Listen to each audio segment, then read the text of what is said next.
Hi everyone, and welcome back to another video. So in today's video is going to be my March TBR. Now, I am filming this on the 23rd of February, so earlier than what I normally do, and I found it very hard picking up my TBR because I thought I would just pick out what I feel like reading at the moment, because I am struggling with my reading at the moment, and I think it's because I'm slowly going into a reading slump because I haven't been reading things that I really want to at the precise minute. I also found it hard because I have done terrible at the moment with my February TBR. I'm going to be honest, I don't think I've read anything from it, and it makes me feel awful. So I've still got a few days to try and read something off it. So like for example, A Court of Mist and Fury, I couldn't put the rest of the series down because I don't know I'm gonna read that or any of those books. I also, this and that, I'm like, maybe I'll get to this month. I don't know. So it's very difficult, but I picked 5, and these are the 5 that I want to read, but I just don't think I'm going to have time to get to this month because there's other books that are on my priority for this month, if that makes sense. So, like I said, I've got 5 here. I only chose 5 because obviously I was struggling, but also because I don't want to overwhelm myself too much with a TBR. I find I do that a lot. So I just want to have a little bit of a TBR, but not to a point where I feel pressure to stick to it because I've got like 10 or no, I can't remember how many I actually had. I think I did put 10 on my TBR last month. So anyway, I'm just going to show you the books that I have chose for my TBR. So the first book we have is Last Time We Met by Emily Horton, I think that's how you say it. So this I picked up from the works a couple of months ago, and it's because I saw, was it Hayley Pham reading it, and it just looked really good and I was intrigued, so I brought it. But it was kind of at the back of my TBR cart, and when I was just looking I was like, oh, I completely forgot I had this, and I read the back of it and it sounds interesting, so I was like, you know what, I'm going to put it on my TBR, try and get it read. So the synopsis says, one promise, age 13, best friends Eleanor and Finn are inseparable. Convinced it will always be this way, they make a pact to go to university together, always live near each other, and if they're both single at 35, they'll get married. 2 decades. Eleanor and Finn haven't spoken in 15 years. Life has run away from them, and they're both far from where they'd dreamt of being all those years ago. Can they still keep their word? It takes tragic coincidences for Finn to come back into Eleanor's life, and everything has changed since the last time they met. Is it too late to mend their friendship, or is there a chance they can keep some of their promises they made? So yeah, very interesting, and I think this is like going to be different from what I normally read like consistently, and I feel like that's what I need at the moment, considering I can feel myself going into another, I don't want to really say reading slump. I always use that word, it's never really a slump. I feel like it might be where I do it too much and then I'm just like, okay, I really don't want to read kind of thing, but then I do want to read as well.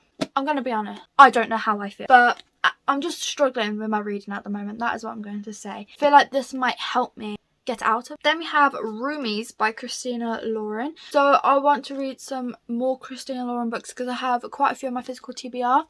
One that I put on there last month was The True Love Experiment. I haven't read it yet. I don't know if I'll get to it. I suppose we'll find out in my wrap up, but I do want to get to this one. I'm not too sure what it's about, but I'm pretty sure I can probably get the preface of it from the title. I have just read this and it does sound really interesting. So from the basis of it, there is Holland and she sees Calvin, and then like an accident happens.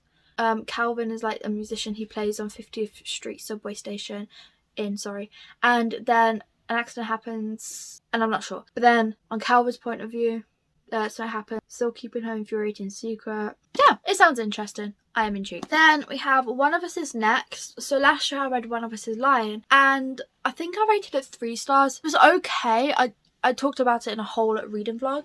I felt it was okay. I was like page checking. There was times where I was really bored or I felt like it was dragging on, but it was an okay read, and I do want to get into the second one before I kind of like forget what happens in the first one. I'm not going to read the synopsis of this because obviously it's the second book in a series and I don't know if it has any spoilers on the back. I'm not sure, but I'm not going to risk it just in case. But I am very excited to get into this one. Like I said, I do feel like this one might be kind of like the first one, where it does feel like it might drag on and maybe I'll be page turning, but I did read the first one in one sitting and quite quickly, so I feel like I could possibly do that with this one as well. Then I have A Not So Meet Cute by Megan Quinn. I've been wanting to read this for a while, I just haven't been able to pick it up or anything. I was actually going to pick it up in February, but for the reading vlog I wanted to do it, like read one of the books with the second book. I had to have read this one. It just didn't work out the way I wanted it to. So I am going to try and read it in March. Now, if I get to this one, I might read the second and third one as well. What's not so meant to be in the long time coming or something like that. Now, I'm not too sure what this one is about, but I might go into it blind, see what happens. But this has, I want to say, this has been on my TBR for a while. I'm going to say roughly about a year now. So it needs to come off of my physical TBR. And then finally we have Once More with Feelings. And I read the first book, which is Funny You Should Ask, and I liked it. It was an enjoyable read. So I'm looking forward to this one. Now, I bought it when it first came out and I was like so excited to read it, but then I started hearing bad reviews about it and it kind of like put me off, and that is why I just haven't picked it up, because I'm scared, because I had high hopes for this, because obviously like the first book got so much hype, and then I read it and I was like, actually this is okay, this is decent. But then like this one was getting hyped because it was bad, so not the hype but the dislike, shall we say. So I don't know, I'm nervous, but I want to read it, I want to give it my own opinion, and we'll see how it goes. If I read possibly what I want to this month, I will be like if I don't finish my February TBR, like obviously this month, February, then I will move whatever's on that TBR that's left over to March TBR, if that makes sense. So I do want to try and get through some of Sarah J Maas's books in March. I'm going to try my best. We'll see how that goes, considering I'm struggling with my reading and I want to give like 500, 600, 700 page books to go. But it's fine. I want to get through the ACOTAR series and I want to start the Throne of Glass series. And also, I didn't know how to start the series for Throne of Glass, and I think I have decided now. I was originally going to start the Assassin's Blade, and then I was like, actually no, I'll start with Throne of Glass. That's what everyone's saying. And I was like, actually no, I'll start with Assassin's Blade. Because whenever I decided on what book I was going to start with, there would be hype over what one you should start. But I think I've decided to go in the order that the box set came in. So hopefully I can get to at least the Assassin's Blade and maybe Throne of Glass. But we'll see how the month takes me. Like I said, this month I kind of want to mood read as much as possible. Now I do have a few reading vlogs I have planned. We'll see how that goes. But there are two that are not to ruin it, but I can choose whatever I want to read and there's no theme to it. So anyway, I'm going to stop rambling. Thank you so much for watching. I really hope you enjoy it and I hope to see you on my next one. Bye!